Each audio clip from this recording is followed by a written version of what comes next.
What will begin on December 8th.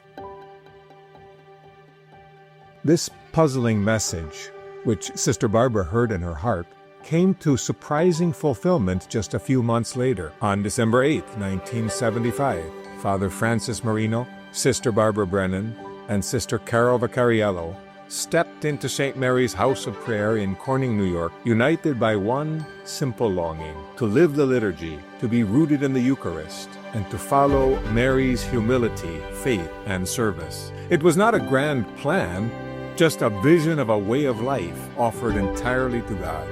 What began with 3 soon became a little vibrant community. One by one, people stepped in, drawn by faith, by friendship, and by the simple beauty of pondering and living the liturgy together. They gathered in small groups, sharing stories and struggles, learning from one another. They served together, helped one another, and grew in faith. Before long, this new Anawim community, this humble circle of the poor of God, began to expand beyond Corning into small towns in the region, into New York City, and as far as New Jersey. While Anawim found itself in new places and new dioceses, the humble lifestyle of prayer and presence remained the same. Publications began, families and youth grew, and commitments deepened as the community learned to live the liturgy together and serve the church and the poor. Priests were formed and ordained, new ministries took shape, and new friendships developed as we grew together in service. Pilgrimages strengthened our faith and widened our vision of the Anawim mission. A simple side trip to the Philippines opened a new chapter no one expected. By 1992, Anawim found a home in Metro Manila, in borrowed rooms, in welcoming parishes, and in the hearts of families eager to grow in faith. We served in marriage preparation, and our outreach to the poor expanded, and the first public commitments were made, quiet but powerful yes to God's call. As dedication to the Anawim way of life deepened, the community found a new home in Las Piñas City.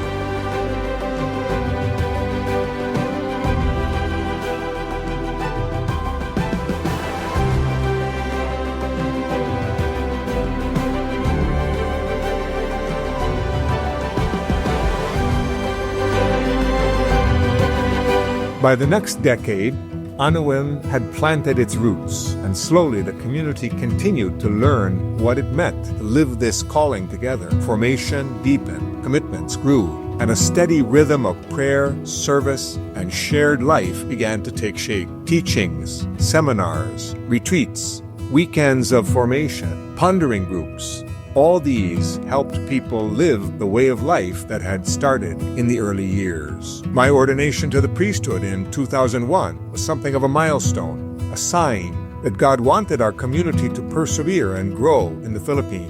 New traditions emerged. The first issues of the Anawim Way were published. We developed ministries that supported marriages and families and fostered deeper devotion to Mary, our Blessed Mother. The Anawim Men's Choir began, bringing music, unity, and a renewed spirit to our liturgies.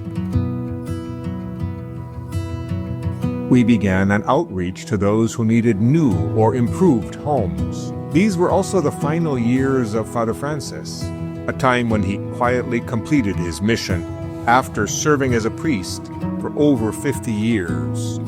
When he was called home to the Father, he was laid to rest at the Anawim Center in Italia 500. The community continued to mature, strengthening the foundation and preparing the way for what would come next. My name is Mario Casanillo. Dumating ako sa Anawim. I was 8 years old. I think that was way back 1999. Wala pang idea about Anawim, walang idea about sa faith. Hindi ko alam na Katoliko kasi I was never baptized that time. Pero the moment na dumating ako sa Anawim, na-feel ko agad yung safe ako. Habang lumalaki ako sa Anawim, katiuti kong na-realize yung purpose ng Anawim sa buhay ko.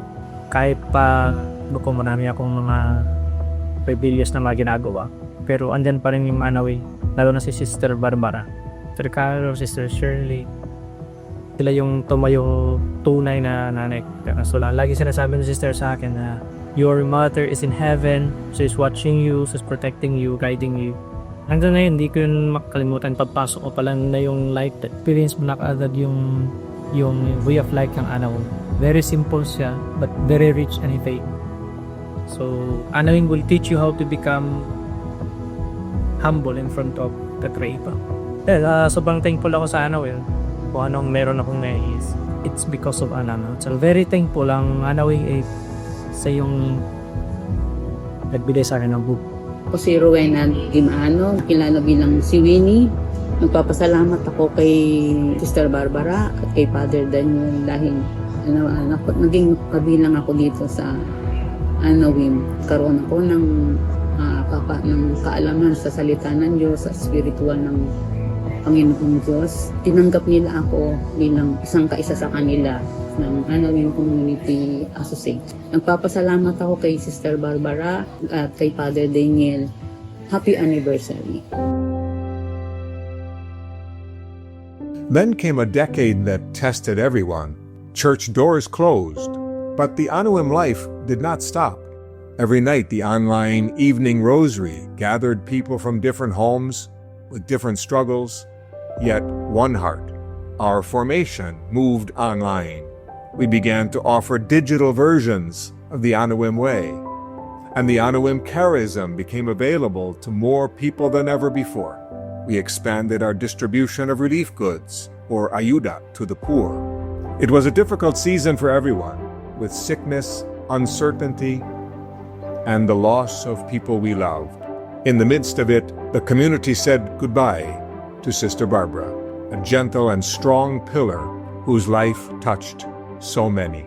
She too was laid to rest at the feet of Our Lady, next to Father Francis. Through it all, the essence of the Anawim life remained the same, pursuing the Lord's call to holiness, formed in the heart of Mary, through the liturgy, to be present before the presence in the now, for a life of truth in love.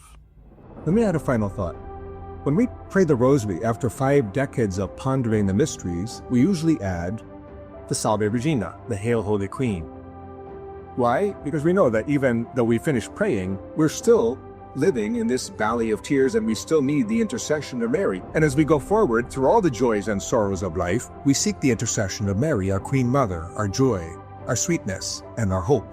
After our 5 decades of Anawim life, 50 years of our journey of life in the heart of the Church, again we turn to Mary, Our Lady of the liturgical life. With joy, with gratitude, with deep awareness of our spiritual poverty, we entrust ourselves to her maternal heart. And we invite everyone to join us. The Anawim way of life is a gift for everyone. We're all called to be poor in spirit, the Anawim, on this ongoing adventure, this pilgrimage of faith, hope, and love in the heart of the Church. Greetings on this beautiful 50th anniversary of Anawim. When I think of it, it's hard to believe that 50 years ago, Father Francis, Sister Barbara, and myself left Waterville, Maine, and went to Kearney, New York. So truly, Anawim was founded on the vigil of December 8th. What a blessing. I still can't believe how fast these 50 years have gone. And I do miss Father and Barbara, but their spirit is still living, as we have so many people here today to celebrate this great milestone. And in the States, they're having celebrations in New Jersey and Kearney. I bless the Lord with his 50 years.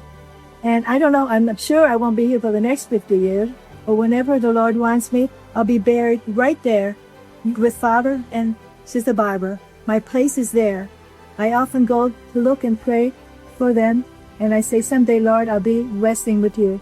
But now, my work is still here, pondering the Word. We're blessed now to have many pondering groups, sharing the Word with so many people who are interested in sharing the Word. And sometimes I'm really touched because these people with their pondering puts me to shame because they have such deep thoughts. But it's all in the Spirit, and I'm very grateful for this great day. So I ask you all to continue to pray for Anawim, that God will bless us our vocations, especially some priests. Thank you.